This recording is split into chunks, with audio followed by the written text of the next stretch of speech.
Assalamualaikum warahmatullahi wabarakatuh. Baik teman-teman, kita akan lanjut ke materi selanjutnya mengenai alur pembuatan rekening tabungan. Nah, insya Allah teman-teman sudah tidak asing dan saya kira setiap mahasiswa sudah memiliki rekening tabungan insya Allah di perbankan syariah. Oke.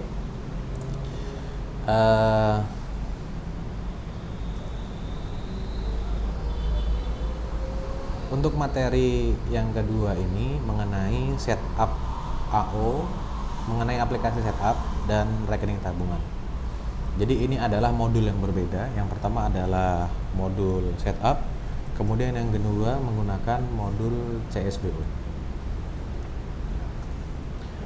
Untuk setup yang akan kita input pada modul ini yaitu ada 3, mengenai account officer, ada AO, kemudian pihak ketiga sebagai pihak yang bekerja sama dengan perbankan, bank syariah, kemudian yang kedua mengenai persediaan.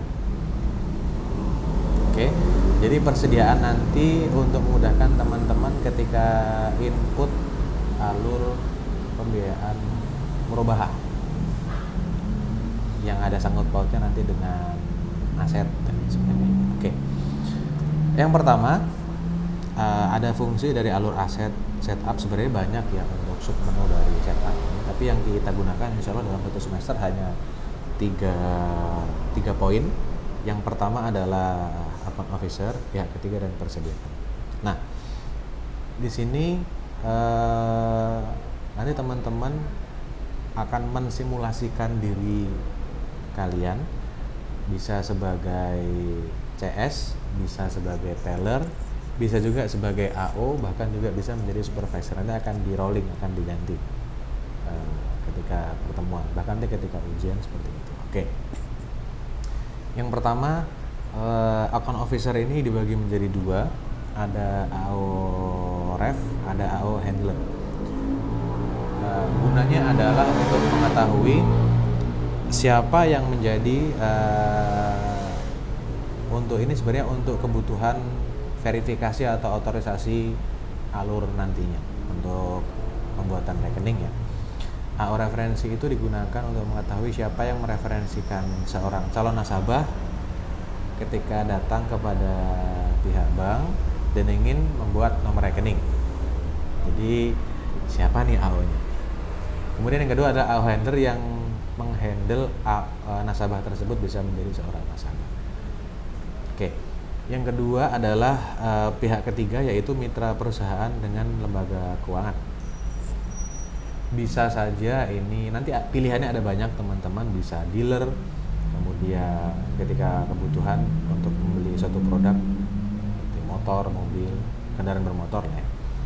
Atau misalkan dia mitra perusahaan dalam industri jasa misalkan, atau dalam konstruksi, itu bisa semua, sampai ke notaris itu bisa semua, bisa kita input di sini sebagai mitra. Nanti tergantung kebutuhan kira-kira nasabah ini apa kebutuhannya, mau konsumsi atau produksi misalkan. Oke, untuk persediaan ini terkait dengan aset yang akan dibeli oleh nasabah, melengkapi alur pembiayaan. Jadi supaya teman-teman ketika nantinya ingin melakukan alur pembiayaan murabahah khususnya, teman-teman tidak ribet untuk mengulang dari awal lagi. Jadi ketika sudah melakukan alur pembiayaan, teman-teman sudah bisa lanjut tanpa ada miss poin-poin sebenarnya tidak terlalu penting, tapi tidak bisa dilanjutkan untuk alur selanjutnya. Oke. Kemudian cukup untuk setup AO itu insya Allah simpel teman-teman. Selanjutnya untuk menu customer digunakan untuk konsumen atau nasabah yang datang. Kira-kira ada menu apa dan sub menu apa saja di dalamnya. Oke. Yang diperlukan teman-teman untuk mengetahui dari alur ini adalah pembuatan rekening tabungan dan juga rekening deposito. Oke. Di sini di sub menu tambahan di menu customer dalam modul CSBO ya, dalam modul CSBO ini teman-teman bisa merubah nomor shift. Jadi di awal kita sebelumnya, di materi sebelumnya teman-teman sudah input data nasabah dan keluar nomor shift. Tapi misalkan kok ada nasabah ingin nomor shift custom gitu ya, itu bisa dilakukan di perubahan nomor shift. Kemudian selanjutnya ada nasabah ingin melakukan pembuatan rekening. Pembuatan rekening ini yang kita ketahui dan teman-teman sudah tahu insya Allah, tabungan ada dua, ada tabungan berbasis mudharabah dan juga wadiah.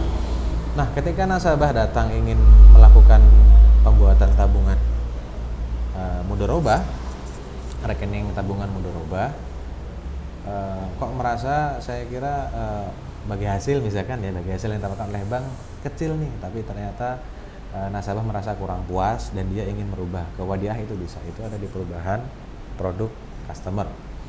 Nah, kemudian yang ketiga adalah blokir rekening.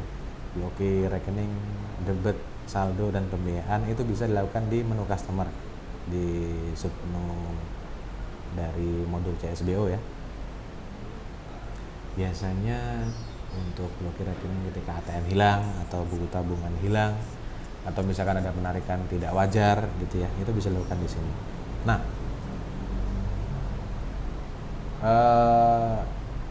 dan tentunya otomatis blokir ini biasanya memerlukan identifikasi sesuai dengan data nasabah yang ada di shift tadi yang sebelumnya, nama ibu kandung, nomor HP, dan lain sebagainya. Selanjutnya mengenai rilis blokir.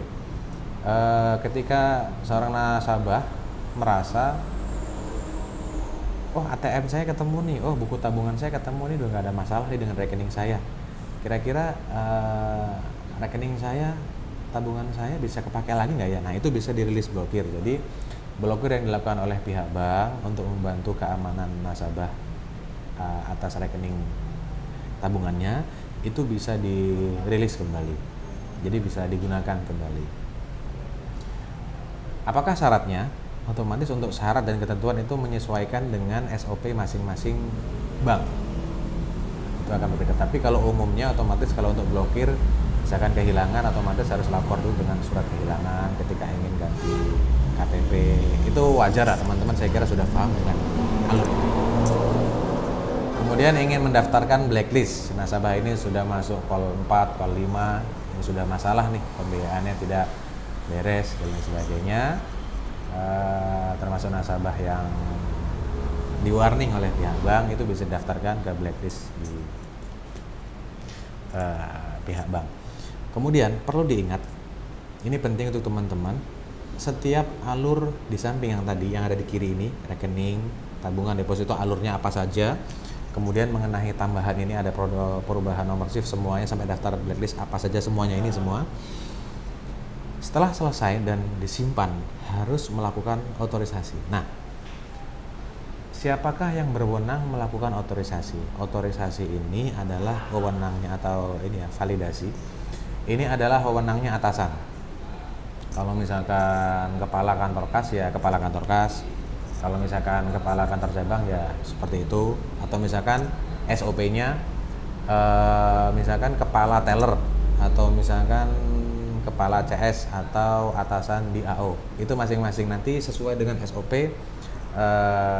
internal dari pihak bank masing-masing. Tapi, nah kalau misalkan dalam materi komputer perbankan ini yang bisa mengotorisasi adalah kita sebutnya supervisor. Oke, jadi supervisor nanti yang mengotorisasi apakah data ini benar, kemudian alur ini benar, data nasabah ini perlu ada perubahan dan sebagainya, itu harus dilakukan oleh supervisor. Kemudian selanjutnya di sini ada alur pembuatan rekening tabungan yang harus dilengkapi pertama dari seorang calon nasabah yang ingin buat rekening tabungan adalah SIF mengenai identitas nasabah. Sudah kita bahas di materi sebelumnya. Nah, masuk ke dalam master tabungan sekarang. Yang perlu dilakukan adalah input master file, jadi mengenai data nasabah, kemudian kira-kira nasabah apa, produk apa gitu ya. Atau misalkan di bank punya produk tambahan seperti tabungan edukasi, tabungan pelajar, kemudian tabungan haji dan sebagainya, itu menyesuaikan kebutuhan nasabah. Kemudian melengkapi KYCP Know Your Customer Personality. Jadi di sini untuk mengetahui kira-kira nasabah itu pekerjaannya apa, kemudian berapa gaji mungkin ya, macam-macam. Yang penting pekerjaannya apa, kemudian sumber dana yang akan disimpan dalam bank ini dari mana, seperti itu. Nah, kemudian di sini ada opsional mengenai tabungan khusus. Teman-teman kalau misalkan membuat alur rekening tabungan biasa, itu cukup sampai 2 poin ini, input master file dan melengkapi KYCP. Itu cukup. Disimpan, kemudian habis itu diotorisasi, itu cukup.